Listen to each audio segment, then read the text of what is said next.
Encima. Ah, claro, este lo que hay que ahí. La sala del micrófono. Es ahí un tema. Es la mano del. Oye, no sé cómo debe ser. Muchas gracias por venir. Este es el seminario de estudiantes de Magíster. Esta ya es la cuarta sesión de este semestre. Y hoy día tenemos dos expositores. En primer lugar vamos a tener a Vicente Poblete que nos va a hablar de probabilidad de transición para sistemas de partículas tipo Taser con memoria. Adelante. Muchas gracias. Gracias. ¿Puedes hacerle clic en la presentación? Hola a todos, mi nombre es Jefe. Soy Vicente Poblete. Vengo a hablar de mi trabajo de tesis que hemos estado haciendo con el profesor Daniel Revenis acerca de probabilidad de transición para sistemas de partículas con memoria. ¿Ok? Entonces, estos van a ser los contenidos. Primero vamos a hablar un poco de qué es un proceso Taser, qué no es un proceso Taser, ¿cierto? Y después vamos a definir algo que son los sistemas de orugas en interacción. Es una raro lugar, pero va a tener sentido la definición. Ahí vamos a hablar de fórmulas de transición. Para hacer cálculos, vamos a hacer un par de cálculos, vamos a mostrar un poco qué es lo que se hace y qué son las herramientas que son buenas y cosas no. En el punto 4 vamos a discutir un poco lo que he estado haciendo últimamente. Le di la bibliografía que a todo el mundo le gusta. Entonces vamos a ir con versiones de Taser. Nos vamos a referir a Taser, a las clases de sistemas de partículas con procesos de exclusión simple, totalmente asimétrico. Es decir, exclusión simple, o sea, vamos a ver un contexto, un sistema de partículas en un espacio general. Exclusión simple nos referimos a que los sitios del sistema de partículas solo pueden ser usados por a lo más una partícula. ¿Ok? No pueden estar las partículas apiladas una sobre otra. Y la simetría total se refiere, en este caso, a que las partículas solo se van a mover en una dirección. Y uno dice, ya, pero dirección en qué? En Z. ¿Ok? Entonces vamos a hablar primero de tasa a tiempo continuo. Tasa a tiempo continuo es un proceso Markov sencillito. Vamos a colocar partículas en Z y a tasa 1, cualquiera de ellas decidirá saltar, siempre que vea el sitio a la derecha disponible. Entonces, un tiempo T, un tiempo delta T, esta ve a su derecha un sitio disponible y salta después de un tiempo que es exponencial de tasa 1. ¿Ok? Si esta intentara saltar a su derecha, vería que el sitio de la derecha está ocupado y por tanto no podría saltar. ¿Cierto? Eso es la exclusión sí. Entonces, esto va a ser un proceso de Markov en la cámara de Wien, que es el sistema de coordenadas ordenadas en Z. Entonces, un poco de historia. Tasa en continuo fue resuelto por Schutz usando el ansatz de Ver. ¿Qué es el ansatz de Ver? Y aquí voy a hacer una idea muy general. Es una función, vamos a definir una función generatriz y vamos a imponer la ecuación forward de Kolmogorov para una extensión de nuestra función probabilidad de transición. ¿Ok? Entonces, hay una condición inicial, hay un generador asociado al proceso de Markov asociado. Y además, como estamos haciendo una extensión, hay que agregar unas condiciones de borde para que el problema esté bien puesto. Y ahora simplemente, si derivásemos en t, esto de acá, nos daría una EDO en nuestra función generatriz, que podemos resolver con la fórmula de Cauchy y aplicando las condiciones de borde. Y bueno, aparece esta fórmula de acá. Y uno dice, ya aparece un determinante, pero es súper natural que aparezca un determinante si es que nuestra función generadora estaba definida a partir de una suma en el grupo de permutación. ¿Ok? Así que eso, esta es la fórmula de transición para tasa continuo. Yo creo que es bonita. Claro, aparece esta cosa que es medio rara. Y uno dice que tiene que ver un poco con variable compleja, con probabilidades, pero en realidad esta herramienta es más que nada mostrar los residuos de una función. Y si uno piensa en este valor de acá, x menos n más 1, si esto fuese menor que 1, entonces el residuo asociado a 0 sería 0, sería una función holomorfa.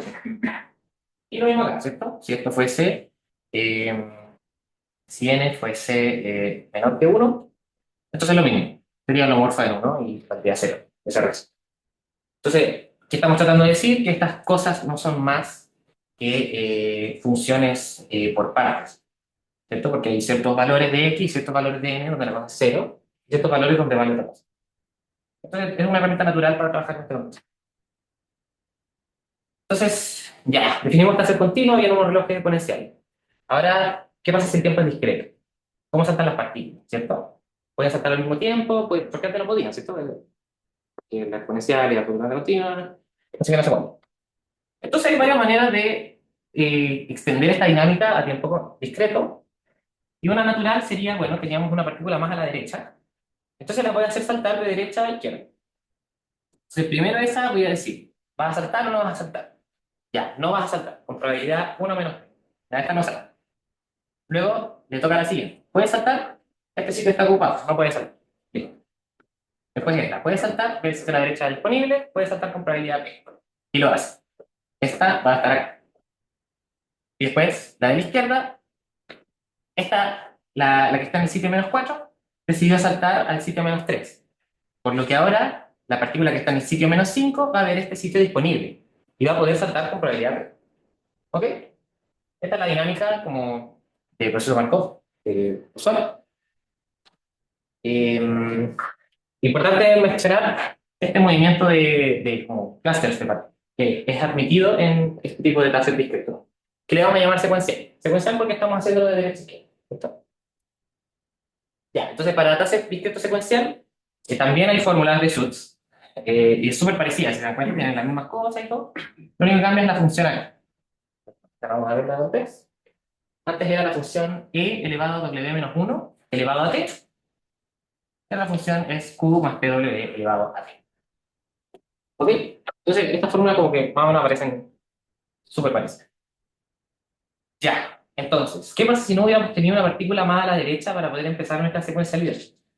Entonces, otra buena idea hubiera sido, bueno, hagamos que todas intenten saltar al mismo tiempo. ¿Ok? Y la dinámica, lo único que va a cambiar es que antes yo veía, la partícula késima veía la que estaba a su derecha un tiempo posterior, ¿cierto? En T+1, esta está acá y este sitio está libre. Entonces, esta ve este sitio libre, ¿cierto? Pero ahora no lo va a ver, no va a ver ocupado. ¿Ok? Entonces hay una fórmula de transición, es más o menos la misma idea. Yo creo que estas cosas se entienden más con dibujitos. Entonces, aquí las transiciones son más o menos las mismas. Esta se queda quieta, esta no puede saltar porque viene a la derecha, y esta salta con probabilidad P. Pero esta ahora no ve el sitio libre, lo ve ocupado. Porque están tratando todas de saltar al mismo tiempo. Esta lo ve ocupado, no puede saltar, y simplemente se queda donde está con probabilidad 1. ¿Ok? Entonces, lo que ocurre acá es como que este sitio queda marcado por esta parte. Queda marcado por esta partícula y no puede ser usado por un tiempo mayor o igual a 1, ¿cierto? Porque puede ser 1 si es que esta salta y después esta salta inmediatamente después. Pero puede ser mayor si es que esta decide quedarse o si esta se demora en saltar a la derecha, ¿cierto? Entonces, claro, hace paralelo, el sitio estará libre, por al menos k igual a 1 unidades de tiempo. Entonces, es como si esta partícula tuviese una cola que hubiese dejado acá. Y ahí está el dibujo de la cola explícito, ¿cierto? Entonces, esto es el mismo sistema que vimos antes. Esta saltó a la derecha y dejó una marca acá. Y en el siguiente paso, esta marca se va a devolver a la partícula original y esta partícula va a poder ver el sitio disponible para poder saltar. ¿Ok? Entonces, esta es como la idea de que hay colas. Esta idea de que el sitio queda marcado es como si las partículas tuvieran una cola que arrastran y que va ocupando espacio en nuestro sistema de estado. ¿Ok? Ahí están todas las colas, por si quieren verlas. Esa es una. Ya. Entonces, ¿qué es un sistema de oruga de interacción? Es alargar la cola, ¿cierto? ¿Qué pasa si ahora queremos que las partículas marquen los sitios para más de una unidad de tiempo, para 2 unidades de tiempo, 3 unidades de tiempo? ¿Ok? Entonces vamos a definir los sistemas de caterpillars o orugas. Van a ser elementos de este espacio de estado, que no son más que esto es un vector de largo L, ¿cierto? Esa va a ser la longitud de nuestra oruga, y nuestra oruga va a tener sus piezas o bien en la misma posición o bien a una unidad de distancia. Así que un sistema de n orugas en colisión de largo L va a tomar valores en este espacio que es como una cámara de baile para orugas. ¿Sí? Y está el simbolito de la oruga porque es para orugas. Y claro, entonces acá tengo n orugas, cada una de largo L, y la restricción que le vamos a imponer es que la cabeza de la oruga que está a la izquierda esté a la izquierda de la cola de la oruga a la derecha. ¿Ok? Recordemos, las partículas están indexadas. La de la derecha es la primera. Y de ahí vamos segunda, tercera, cuarta, hacia los negativos. Entonces, esta es la partícula de la derecha y esta es la de la izquierda. ¿Ok? X1 va a ser la cabeza, XL va a ser la cola. Entonces, la dinámica va a ser, voy a tratar de saltar a la posición siguiente, siempre que cola no esté ocupando el sitio al que estoy tratando de saltar. ¿Ok? Y el resto del cuerpo va a seguir esta dinámica de, soy una oruga, arrastro mi cola. La trato de devolver a donde está mi cabeza. ¿Ok? Es nada más que, no sé, pensémoslo para una oruga de largo 2, ¿cierto? Tengo mi cola, a tiempo t más 1, va a ser donde estuvo mi cabeza un tiempo antes. ¿Cierto? Entonces así arrastro esta cola hasta donde está mi cabeza. Entonces, esta dinámica, si uno hace las cuentas, ¿cierto? Si uno reemplaza con L igual 1 o L igual 2 en estas cosas de acá, vamos a poder recuperar las dinámicas markovianas de taser paralelo y taser secuencial. Que fue las que mostramos anteriormente. Aquí hay una oruga. Hagamos un ejemplo entero. Tenemos una oruga en posición -1, completamente en la posición -1, y su cabeza salta con probabilidad P. Pero su cuerpo se queda ahí. ¿Sí? ¿Por qué? Esta parte del medio va a tomar la posición de la cabeza y la cola va a tomar la posición de la parte de atrás. Ahora tengo una oruga acá, que tiene la cabeza y la parte del medio en la posición -2 y la cola en la posición -3. Entonces, esta va a ver el sitio ocupado a la derecha. Si bien esta saltó, está el resto de las componentes del cuerpo ocupando este sitio, en particular la cola. Entonces esta no va a poder saltar, pero el resto del cuerpo sí va a empezar a arrastrarse hacia la cabeza. En particular, esta cola se va a mover a donde estuvo la parte central, una unidad de tiempo anterior. Y por último, acá tengo una oruga que, como esta oruga recogió su cola, esta oruga puede saltar a este sitio con probabilidad P, pero decide no hacerlo con probabilidad 1 menos P y se va a quedar quieta la cabeza. Pero el resto del cuerpo sigue avanzando. Sigue todo atrayéndose hacia la cabeza.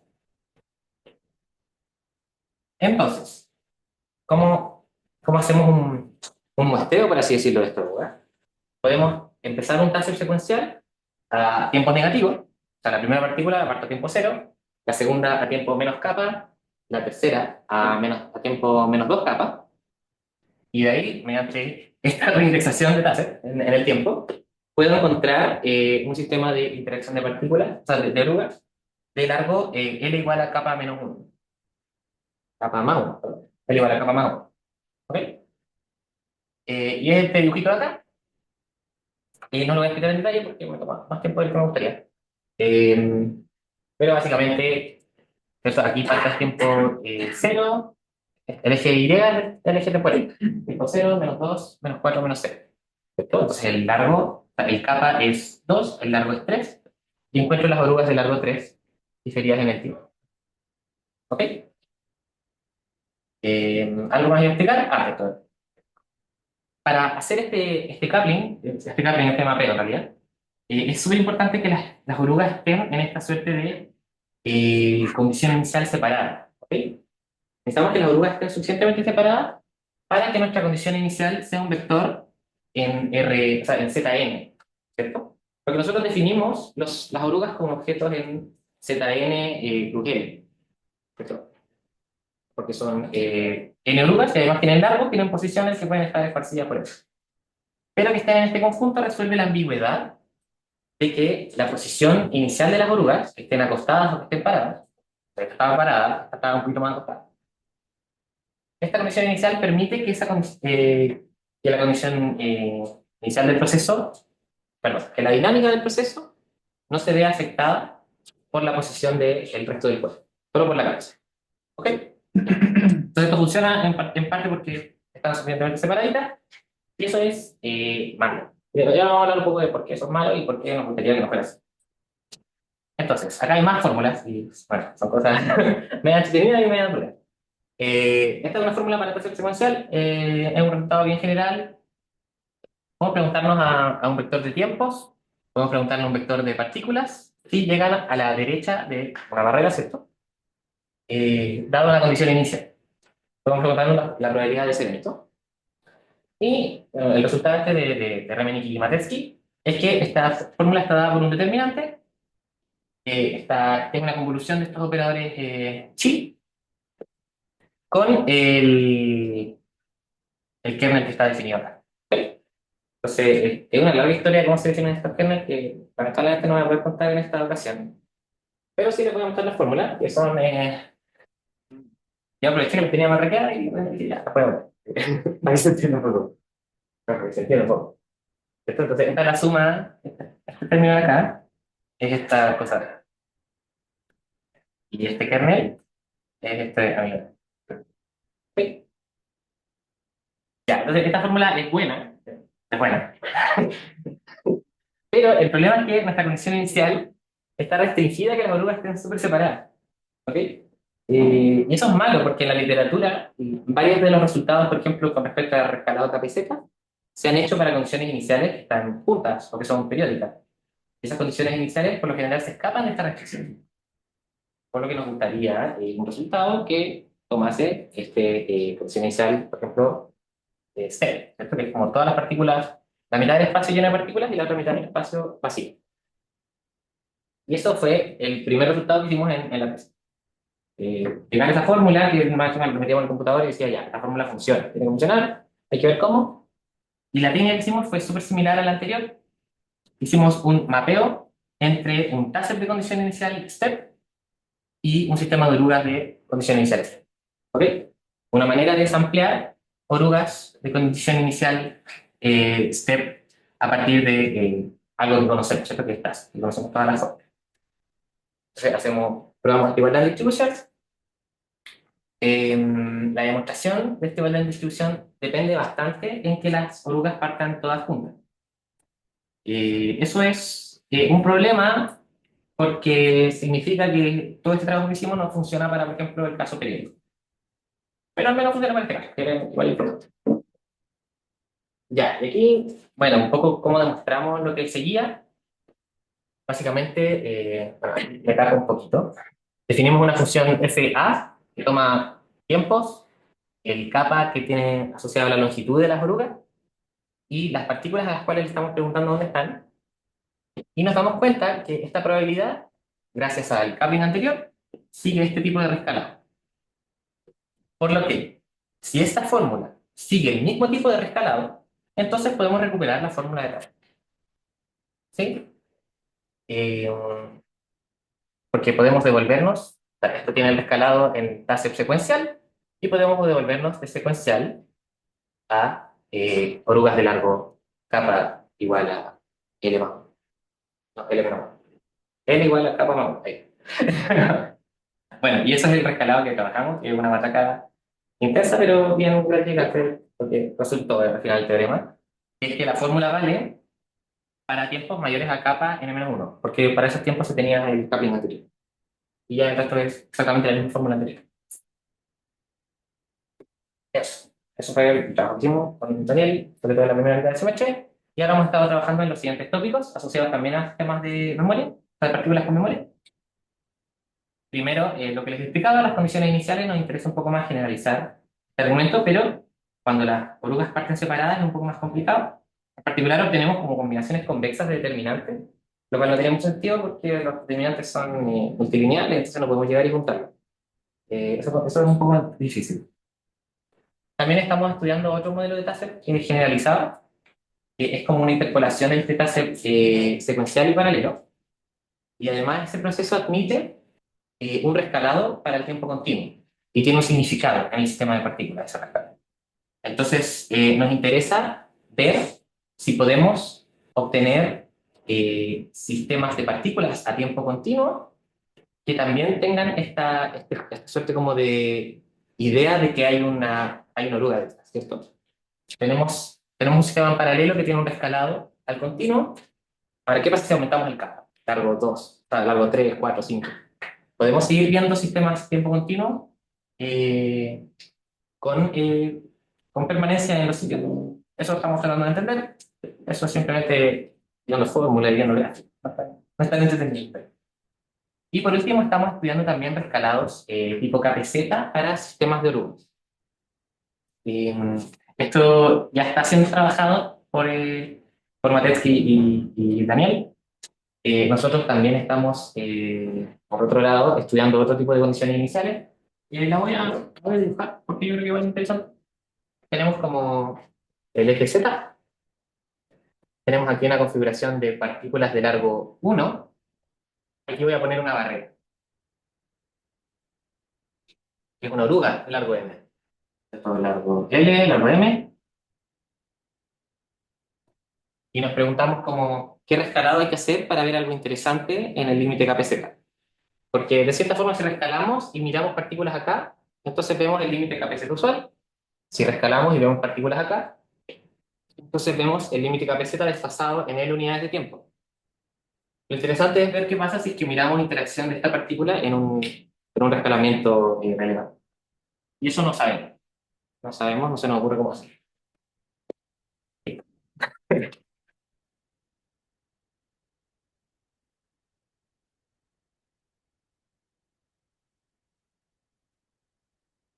Gracias, Vicente, por la presentación, estuvo muy buena. ¿Preguntas? Mira. Al comienzo dijiste que para TASE, como al comienzo dijiste se solucionó. Sí. ¿Qué significa solucionar? Como qué fórmula está ahí encontrando? Las probabilidades de transición. Ya, En general, con las probabilidades de transición en teoría puedes armar todo, ¿cierto? ya. Al menos a nivel estadístico. Ya, con eso no podéis ir el posible resto de cosas. Eso y una pregunta, pero se me olvidó. Ahora bueno. Sí, Ricardo, sí. De hecho, cuando elijo el modelo de las orugas que como que tienen su cola, digamos, entiendo que lo que es probabilista es si la cabeza avanza o no. Pero si la cabeza decide quedarse en el puesto I, siempre va a traer uno de los bloques de su cola sobre él, ¿o no? Sí. Eso es determinista. Si te queda quieto, entonces va a traer uno de los, va a acercar un bloque más a su cola. Sí, la dinámica de todo el cuerpo es determinista. Ya, bueno. Es solo la cabeza la que es aleatoria. En el peor de los casos, uno podría decir si la cabeza decide no avanzar durante mucho rato, entonces vamos a ver todas las orugas activadas. Claro.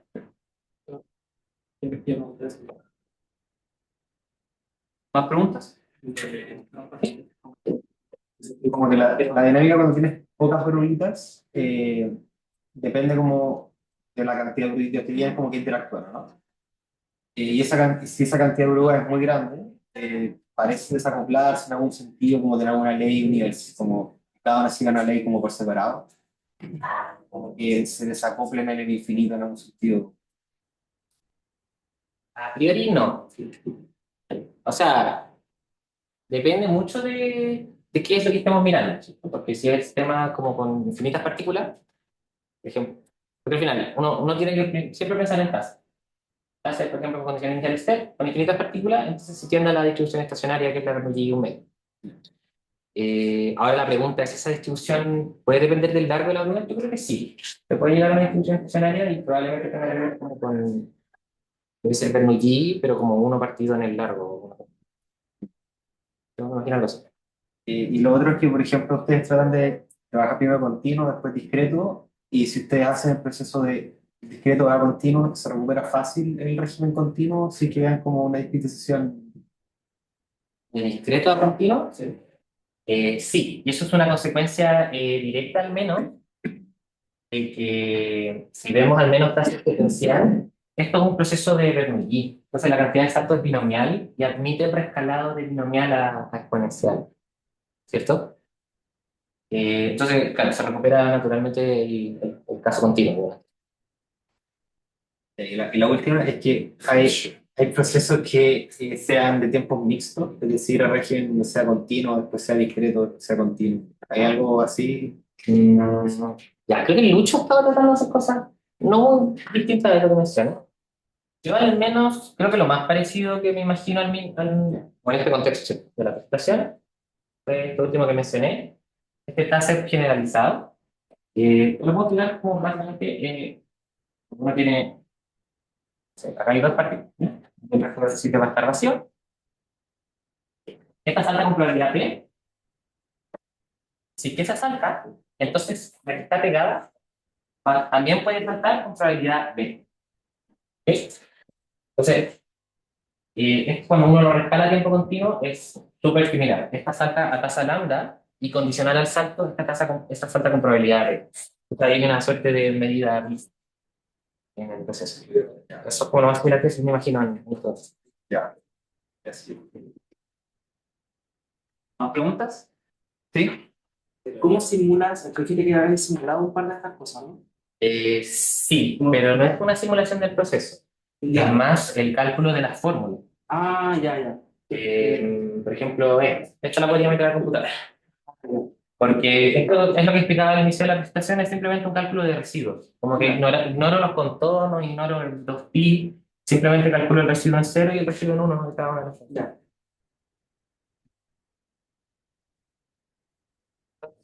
En el Zoom. Yo no tengo preguntas. No, yo tampoco. Así que, bueno, le agradecemos nuevamente a Vicente.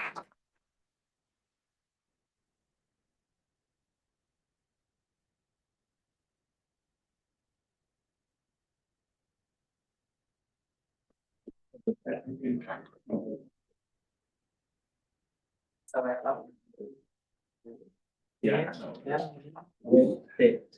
Mi mejor amigo Sebastián.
Silencio, por favor.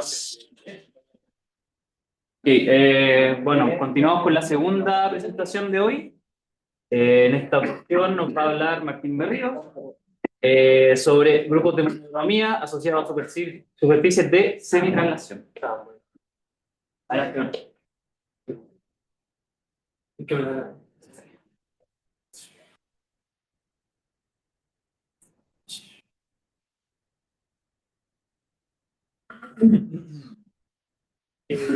Hola a todos, buenos días, espero que estén bien.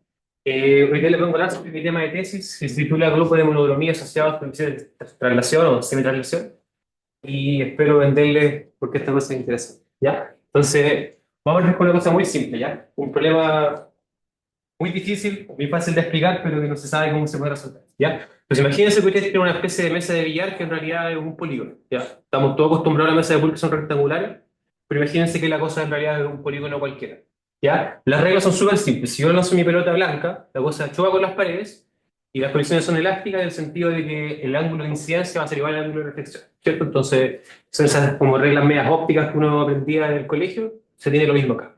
Y esta cosa es un billar en el sentido de que los vértices son como hoyos, en el sentido de que si mi pelota llega a alguna de esas esquinas, la pelota desaparece y la cosa queda más difícil, ¿ya? Entonces, este es un sistema súper simple y se sabe muy poco de eso en realidad. Entonces, por dar un ejemplo, hay un problema abierto que es muy difícil, que es como dado cualquier triángulo, es posible ser funcional una trayectoria periódica, ¿ya? Es decir, dado algún triángulo cualquiera, puedo yo lanzar mi pelota y que vuelva por el mismo punto por un tiempo finito, ¿ya? Entonces esa cosa no se sabe. Se sabe para triángulos que son como agudos, son todos ángulos menores que 90 grados, pero para triángulos que son obtusos, se sabe hasta como cuando este ángulo es como 100 grados, 100,105,3, una cosa así, ¿ya? Entonces es un problema que pueden hacer si quieren, pero es muy difícil, ¿ya? Entonces, ¿cómo es que esta cosa se puede estudiar, ya? Entonces, el tema de que esta cosa vaya colisionando con los lados hace que sea un problema que es súper difícil porque es como que de cierta forma como llevar rastro de cómo esta cosa va chocando, cómo va cambiando la dirección y no sé qué. Entonces, uno para simplificar este tipo de problemas lo que hace es algo que se llama el unfolding trick, ¿ya? Que básicamente yo quiero agarrar mi trayectoria que es complicada, que va rebotando, y transformarla en una trayectoria que es una línea recta. Entonces, ¿cómo se hace? Yo agarro mi polígono que estoy estudiando, el triángulo que está acá, y cada vez que yo veo una colisión, en vez de moverme en el sentido de la colisión, yo reflejo el polígono entero y hago como que esta cosa siguiese en línea recta. ¿Ya? Entonces acá puedo ver como tres iteraciones de ese proceso. Una vez que la pelota llega acá, lo reflejo, sigo avanzando, y cuando vuelvo a pasar acá, es equivalente a haber estado acá rebotando y hago otro reflejo en el lado que corresponde al lado que está acá. ¿Ya? Entonces eso es como el following trick que permite estudiar trayectorias de forma que es una línea recta. Entonces, voy a mostrarles un ejemplo un poco más concreto. Supongo que tengo esta trayectoria acá. Tengo una mesa de billar que es cuadrada, ¿ya? Tengo aquí mi pelota que está rebotando.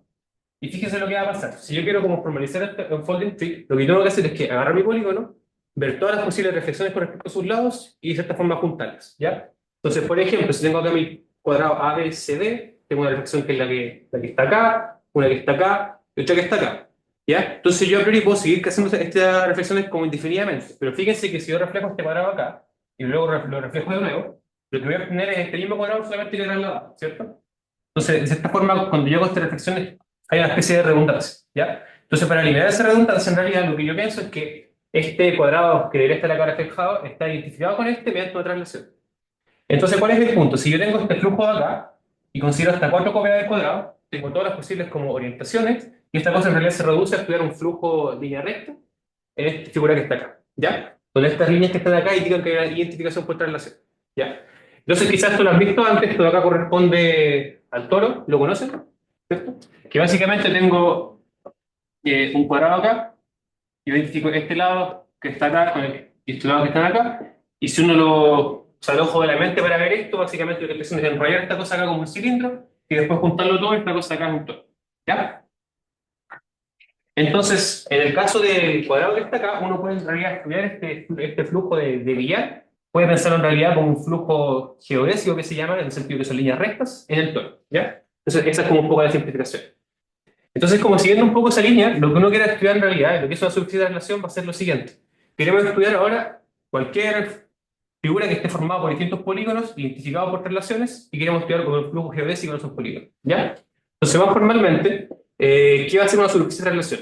Consideramos una colección finita de polígonos en el plano, por ejemplo, acá tengo estos tres polígonos, y suponemos que estos lados pueden agruparse de dos en dos, ¿ya? Y de forma que las agrupaciones preserven el largo, sean esta cosa del mismo largo, y sean paralelas, en el sentido que puedo trasladarme una a la otra.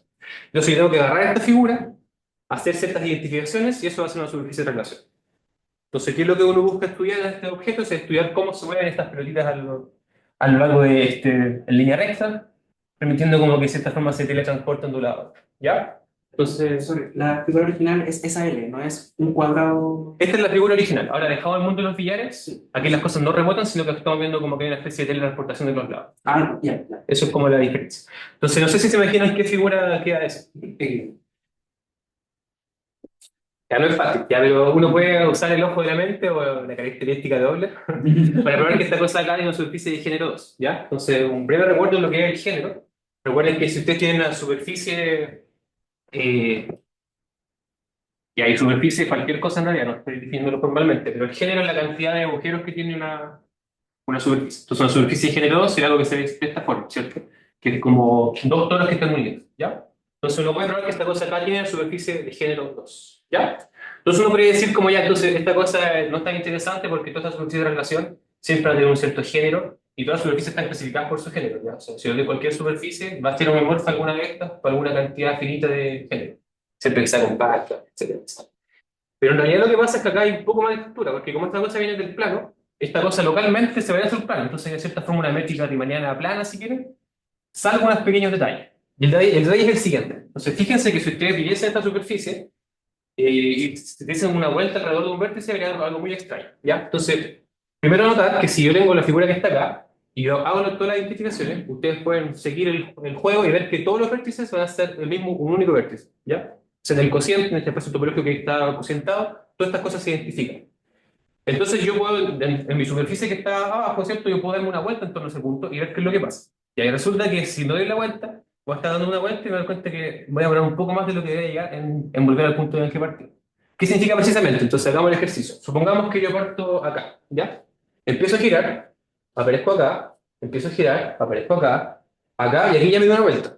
Pero aún no estoy en el punto en el que partí. Estos puntos de acá no están identificados. Entonces si yo sigo acá, y sigo, y sigo, y sigo, en realidad me voy a dar cuenta que me doy muchas más vueltas de las que tengo que haberme dado. Entonces en realidad cuando yo giro en torno a una singularidad, estoy recorriendo un ángulo que es de 6π, en vez de ser 2π. Entonces decimos que esta cosa acá tiene un exceso de 2π sobre la vuelta, digo, de dos ángulos de 2π sobre la vuelta que tiene que haberme dado. ¿Ya? Entonces, estas superficies son interesantes desde el punto de vista métrico, porque tienen ciertas singularidades en las que si yo me doy vuelta voy a recorrer más de lo que debería recorrer.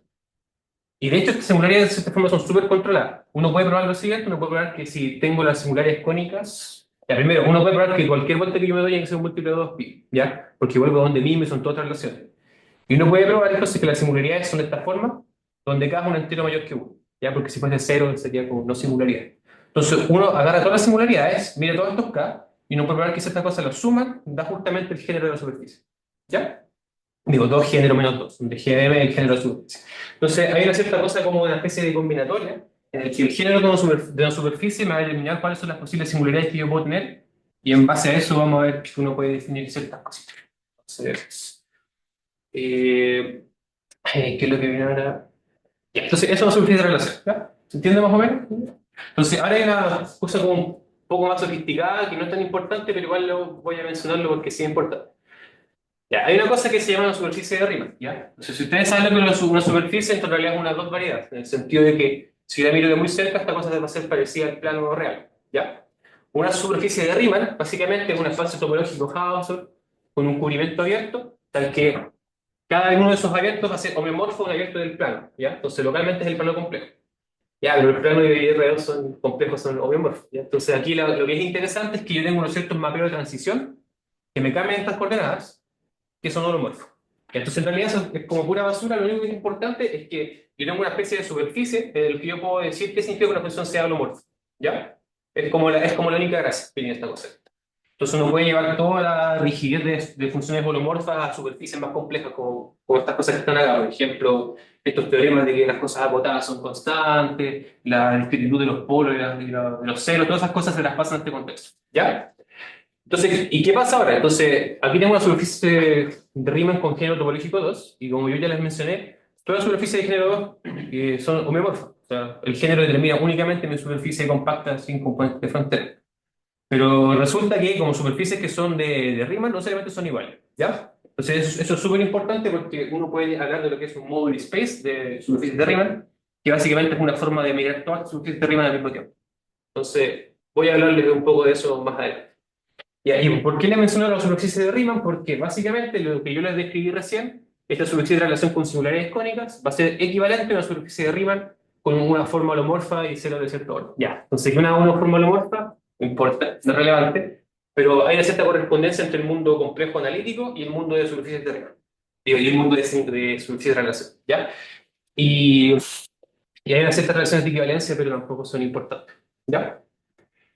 Entonces, ahora yo les hablaba de que esta cosa tiene una cierta combinatoria, ¿cierto? Se ha dado, por ejemplo, vimos que la suma de los excesos de cada singularidad tiene que ser 2G menos 2, donde G es el género.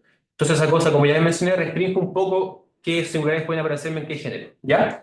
Entonces, lo que uno puede hacer es considerar este conjunto H alfa, donde alfa es un vector de n elementos, n números, que va a ser el conjunto de todas las superficies de relación que tienen singularidades que están dadas por ese alfa y área 1, para normalizar las cosas, ¿ya? Entonces, por ejemplo, vimos que esta cosa de acá, el ángulo era 6π, entonces son dos vueltas más de las que yo debería haber dado realmente, y todos los vértices son una única singularidad, entonces esta cosa viene en el estrato H2, ¿ya? Entonces, y fíjense que esa cosa de aquí tiene género, ¿cierto? Entonces yo les dije que la suma de las singularidades tiene que ser igual a 2G menos 2, ¿cierto? El género es 2, 2G menos 2 tiene que ser 2, ¿ya? Entonces, ¿de qué forma puedo sumar 2? Yo puedo sumarlo como 2 o como 1 más 1, ¿ya? Entonces aquí yo les doy un ejemplo de una cosa que está en H2, pero uno también puede construir cosas que están en H1,1. Entonces, ¿qué sería algo que está en H1,1? Sería una superficie que cuando yo la identifico, no todos los vértices van al mismo, sino que tengo dos conjuntos de vértices distintos que se identifican, Y si yo giro en torno a cada uno de esos, doy una vuelta adicional. Entonces doy 4 pi. ¿Ya? Entonces, ejercicio, busquen una superficie que haga eso, un polígono. Entonces, el poli va a ser un polígono regular y uno puede dibujarlo en el plano.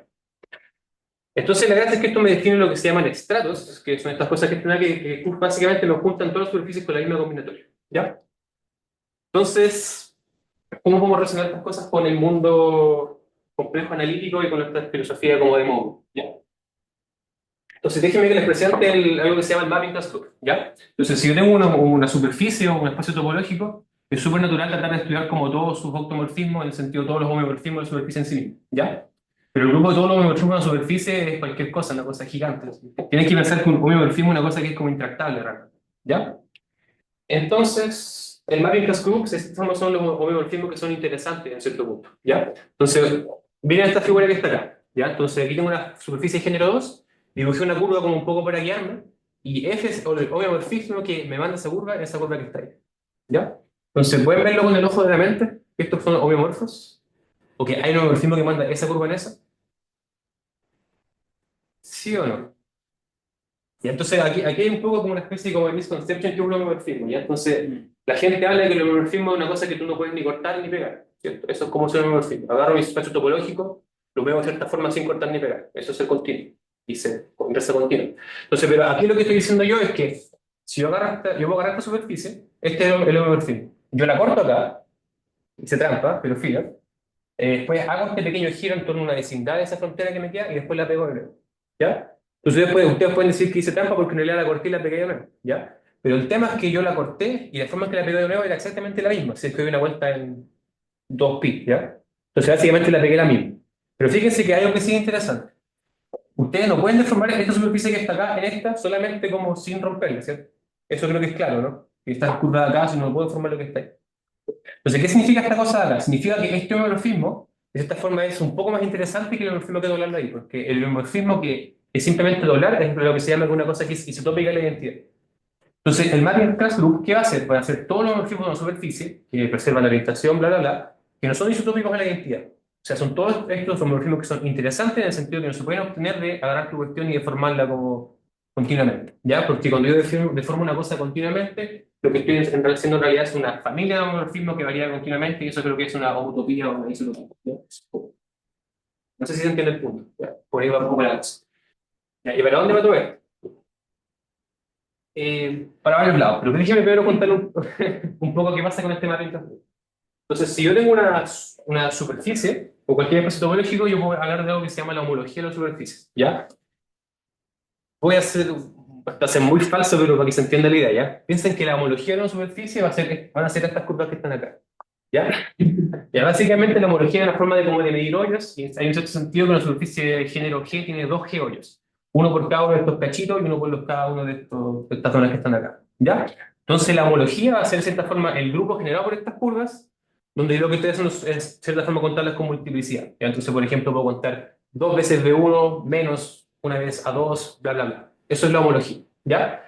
¿Y qué pasa por qué esto de acá es interesante? Porque si tengo un homomorfismo, esta cosa de acá me lo va a mover de un lado para otro. Por ejemplo, la curva que está acá se me movía esa curva que está ahí, ¿sí? Entonces, básicamente, esta base de homología, digo, me refiero a estas curvas, si tengo una combinación como lineal de estas cosas de estas curvas, cuando le aplico esto, esa cosa va a cambiar, ¿ya? Y resulta que esa cosa de acá, cualquier homomorfismo, es un automorfismo de este grupo que está acá, que es un grupo que son vectores enteros. Entonces, tienes que pensar que todas estas curvas yo las codifico en un vector entero, y el homeomorfismo me las mueve de cierta forma, y me genera una especie una matriz que va a actuar por multiplicación en este espacio de homología, ¿ya? Entonces, si quieren, esto es como una especie de base, y los homomorfismos son matrices que están multiplicando, ¿ya? Entonces, lo que uno puede probar es que cualquier homomorfismo define un automorfismo, esta cosa que está acá, y esta cosa acá solamente depende de la clase de homotopía del homomorfismo, en el sentido de que solamente depende de que sea interesante. O sea, dos homomorfismos que se pueden formar uno del otro, no y van a inducir el mismo automorfismo, ¿ya? Y esta cosa es lo que se conoce como la representación simpléctica del mapping class group, que tienen que pensarlo como una aproximación lineal de esta cosa que está acá, ¿ya? Y SSP o GZ es otra cosa, pero fijo, no importa. ¿Ya?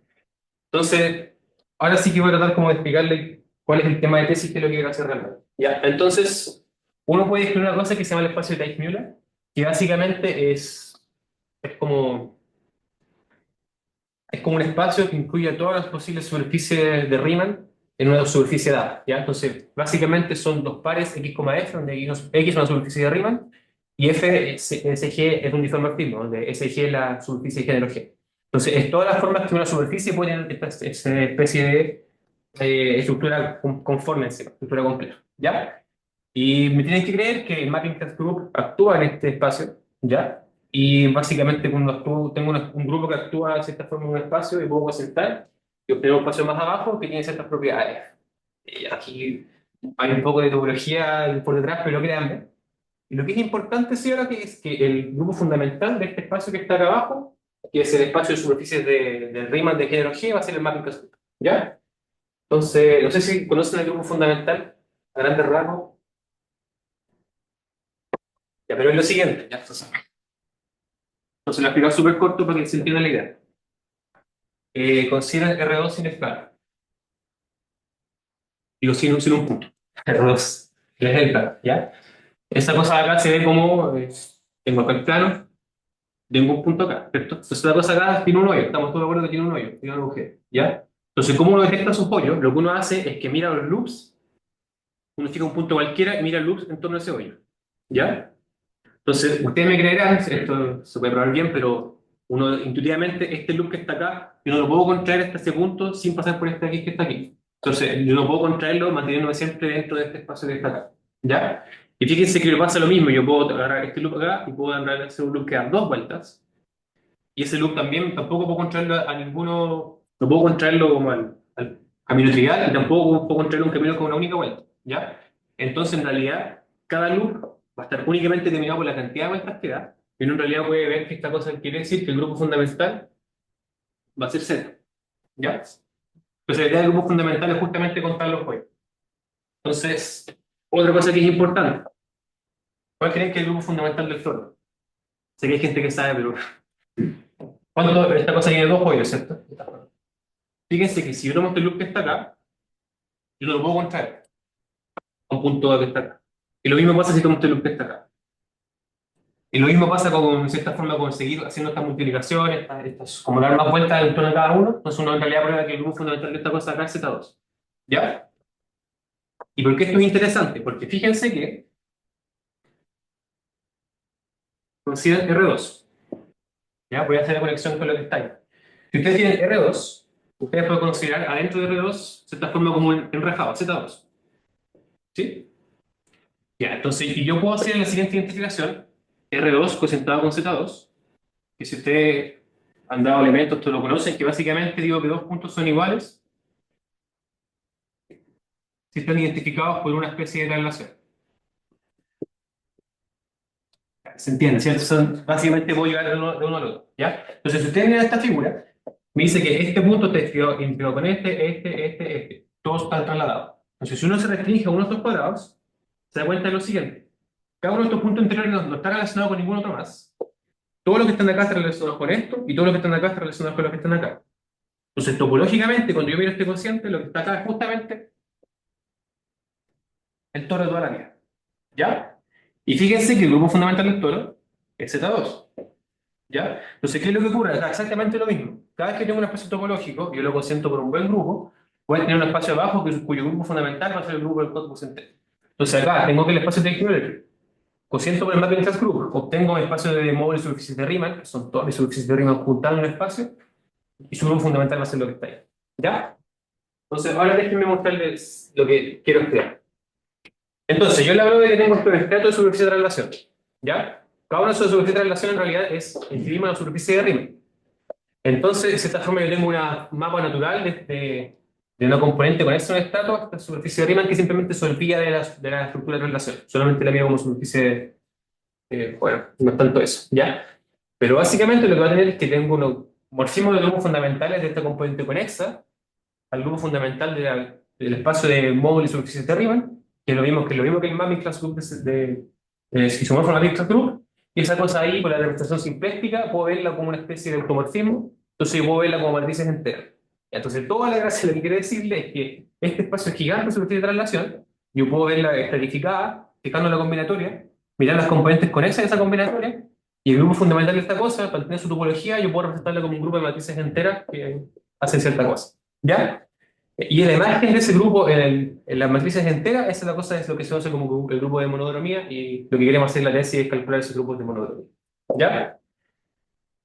Excepto que son mentiras, ¿ya? Lo que yo quiero hacer en realidad es un poco diferente. Lo que yo quiero hacer es una cosa que se llama superficie de semi-traslación, y con esto voy a terminar. Una superficie de semi-traslación es básicamente lo mismo, solo que ahora en vez de ser traslaciones, solamente permito que haya ciertas formas de reflexiones. Entonces, por ejemplo, en esta figura que está acá, los lados horizontales están identificados por una traslación. Si yo aparezco acá, me teletransporto hacia allá. Pero los que están acá, yo me teletransporto mediante una reflexión. En el sentido de que si yo aparezco acá, yo después, si voy subiendo, tengo que bajar por acá. Se dan cuenta que cambié de dirección, hubo una reflexión, ¿ya? Y hay todas unas complicaciones, y usted me va a creer que la historia que le conté como a grandes rasgos de Matrix Group y el espacio de Kirchner es la misma, ¿ya? Módulo, mucha teoría, pero básicamente es lo mismo. Y parece un poco sacado de la manga esta cosa, como parece poner complejidad, complejidad porque sí, pero de cierta forma esta cosa acá es como natural en cierto sentido, porque uno puede probar que cuando uno mira como el espacio de Moore y toda esta superficie de translación, esa cosa se puede identificar con el espacio cotangente del espacio de Dick-Müller, ¿ya? Si han visto un poco como de geometría como diferencial, ustedes saben que si tengo una variedad, bueno, que el espacio de Dick-Müller uno puede ver como una variedad. Esa cosa tiene un espacio cotangente, ¿cierto? Que es como el dual del tangente en cada punto, y esa cosa se identifica naturalmente con ese espacio de superficie de translación, ¿ya? Entonces, no es tan sacado de la mano, ¿ya? Módulo, muchas cosas. Entonces, el objetivo de la tesis, tenemos que computar grupos de monodromía asociados a ciertos estatus de subsidiariedad de relación, porque lo de la relación ya lo conocen, y eso fue lo que hizo Rodolfo en su tesis de doctorado. Nosotros lo queremos ver como este caso que es un poco más difícil, y queremos calcular algunos estatus que no se conocen, donde esa notación no la introducir, pero Q8 es lo mismo que H8, solo que son cosas de semi-traslación y media-traslación. ¿Ya? Entonces, creo que estamos bien con el tiempo y ya, esa es la presentación.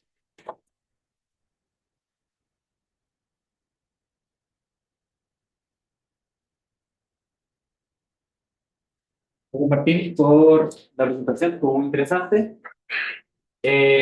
Preguntas. ¿Se entendió? Sí. Tengo una pregunta. Esto, aparte de esta motivación del problema de billar y de estos polígonos, ¿tiene alguna otra como aplicación o como quizá en otra área de la matemática, pero... Hay unas cosas en finanzas que...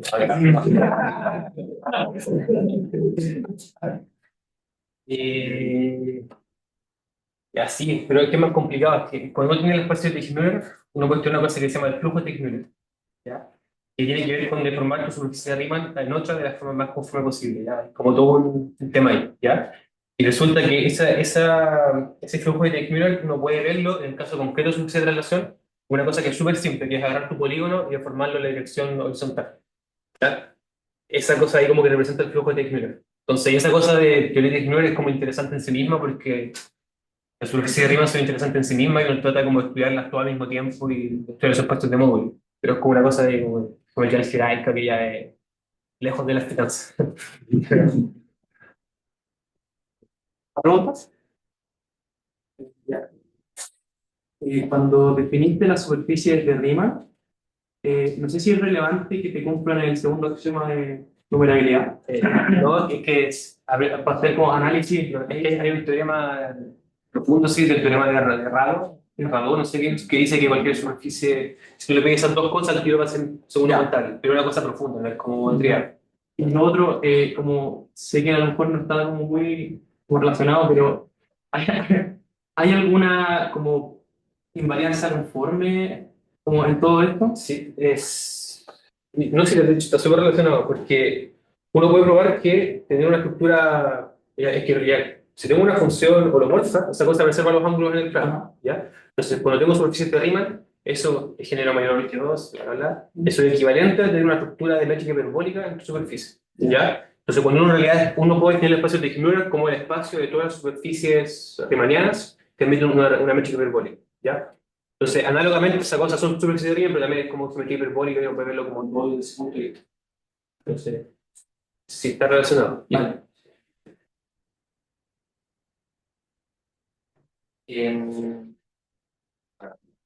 Toda esta explicación llegó como al final como a estudiar estos grupos de monodromía. La pregunta es, ¿es tan simple como eso? ¿Es como reducir un problema algebraico? ¿O no es tan? Es que en realidad es un problema mucho, mucho más simplificado porque el problema original es muy difícil, ¿ya? Por ejemplo, entender...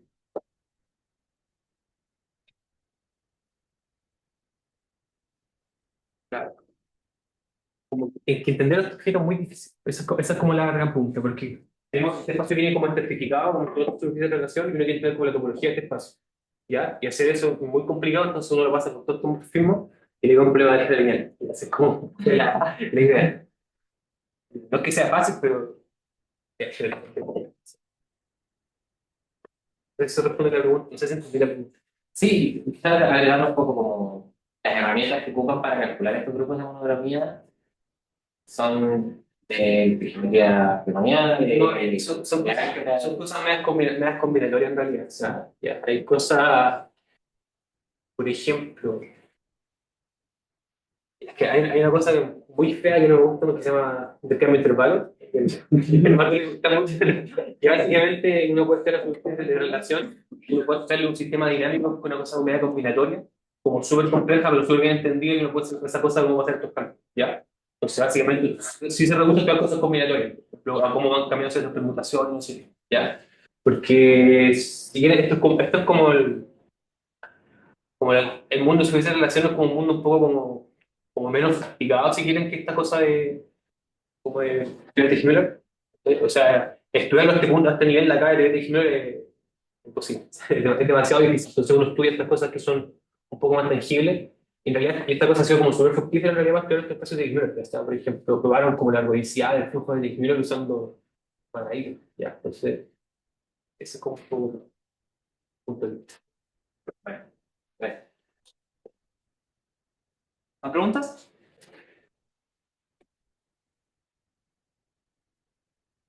Entonces, agradecemos nuevamente a Martín por su...